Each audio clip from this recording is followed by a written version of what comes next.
Hello everyone and welcome to Geometry Lesson 3-4, Parallel Lines and Transversals. Before we get started with this lesson, I want to review those angle pairs that we had in our last lesson, because it's kind of the basis of this entire section.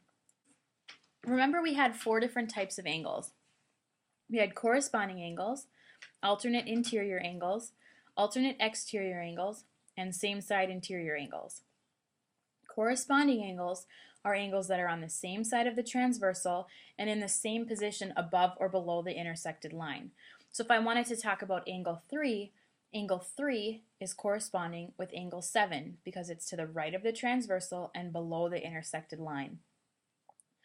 Alternate interior angles works with those 4 interior angles. So in this diagram, angles 3, 4, 5, and 6 are interior. They're in between the 2 lines. And alternate means that they're on opposite sides of the transversal.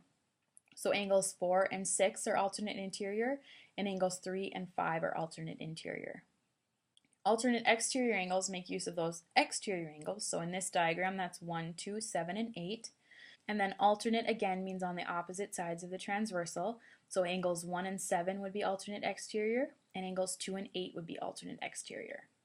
The last type that we had were same side interior angles. Those go back to using interior angles, but this time on the same side of the transversal. So I'm looking at angles 3, 4, 5, and 6, and the same side interior pairs are the ones that are on the same side, so that would be angles 4 and 5 or angles 3 and 6.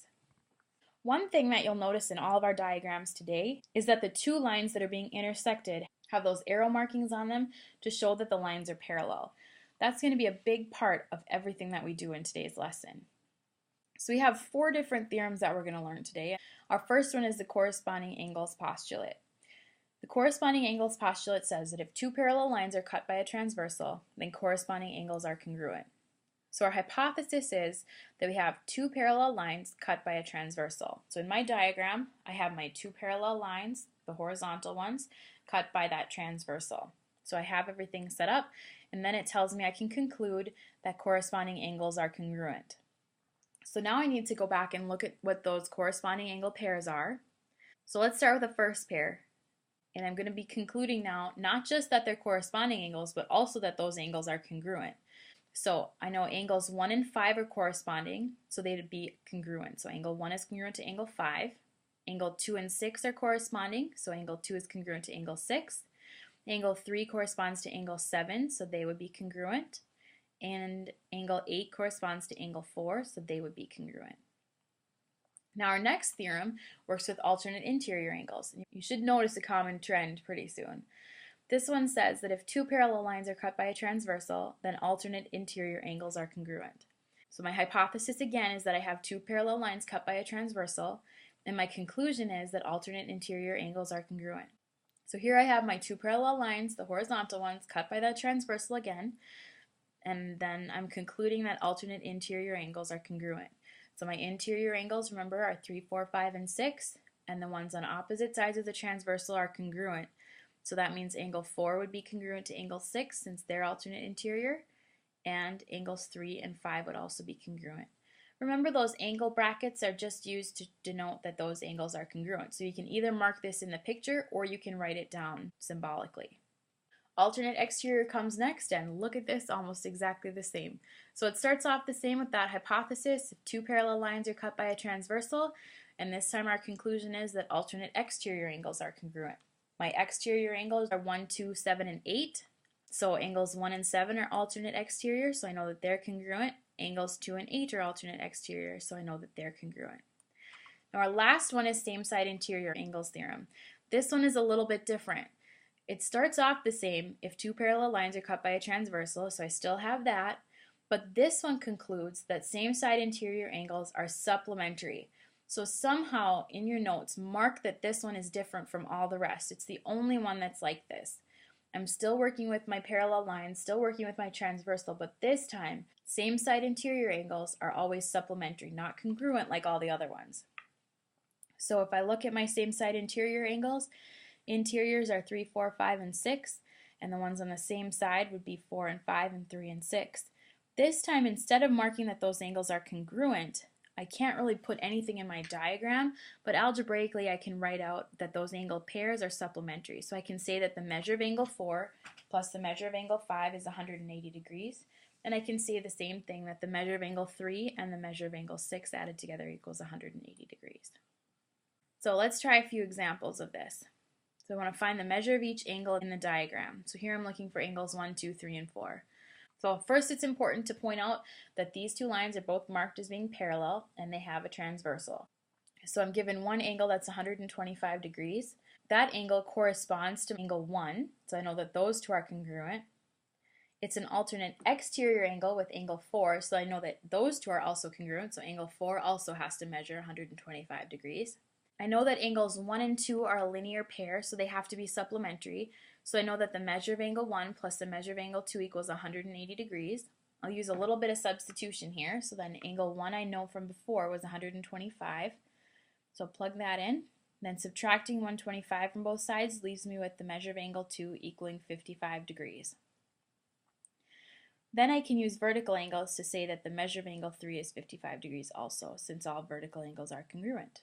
So now I can go through and I can mark all these congruencies. I know the angle marked 125 is congruent to angles 1 and 4, and that angles 2 and 3 are also congruent to each other.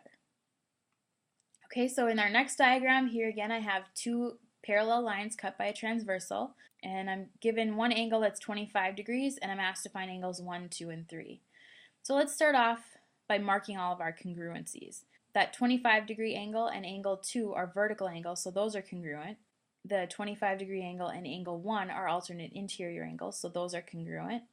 And then I know that these two angles are same side interior angles, so they have to be supplementary. So then I can just go ahead and write this all out.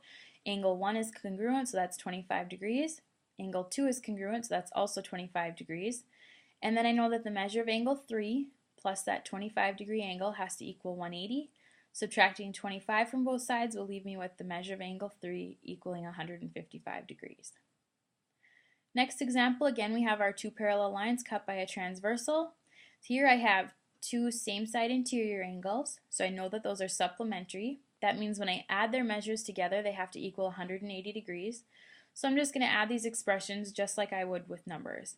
So I have 8x minus 1 as the measure of one angle, 85 degrees as the measure of the other, and when I add those together they have to equal 180 degrees. So we'll just combine like terms first. I'll have 8x plus 84 equals 180. Subtracting 84 from both sides will leave me with 8x equals 96. And dividing by 8 leaves me with x is 12. Now I have to be careful. Back in our directions it asks us to find the measure of each angle in the diagram. So I need to use that 12 that I got for x and plug it into the expression 8x minus 1 to find the actual measure of that angle. So when I do 8 times 12 minus 1, I get 96 minus 1, or 95. And now we can go back and check and see, does 95 plus 85 equal 180? And it does, so we know that we've got this one right. In our last example for today, we have our two parallel lines cut by a transversal, so I know these two angles need to be congruent. Congruent means that they have the same measure, so I'll just set these two expressions equal to each other and then solve it. So I have 11 times x minus 10 equals 5x plus 10, the measure of the other angle. And then the rest of our work is just algebra. So if I distribute that 11 first, I'll have 11x minus 110 equals 5x plus 10. Subtracting 5x from both sides will leave me with 6x minus 110 equals 10. Adding 110 to both sides will leave me with 6x equals 120. And then dividing both sides by 6 will leave me with my answer, x equals 20. Now again I have to go back and find the measure of each of these angles. So if I put in 20 for x on the top angle, I get 11 times 20 minus 10, which is just 11 times 10, or 110 degrees. And I should get the same thing for my other angle, so I'll do 5 times 20, plug in that x, and then add 10 to that. So I have 5 times 20 is 100, plus 10, 100 plus 10 is 110. I know that those two angles are congruent, 110 matches 110, so I know I've got that one right. These four problems are great examples of how we use geometry to set up a problem that we solve using algebra. That's all for lesson 3-4. Remember, you can go back and rewatch any parts of this video if there was anything you didn't understand. Thanks for joining me, and happy hypothesizing.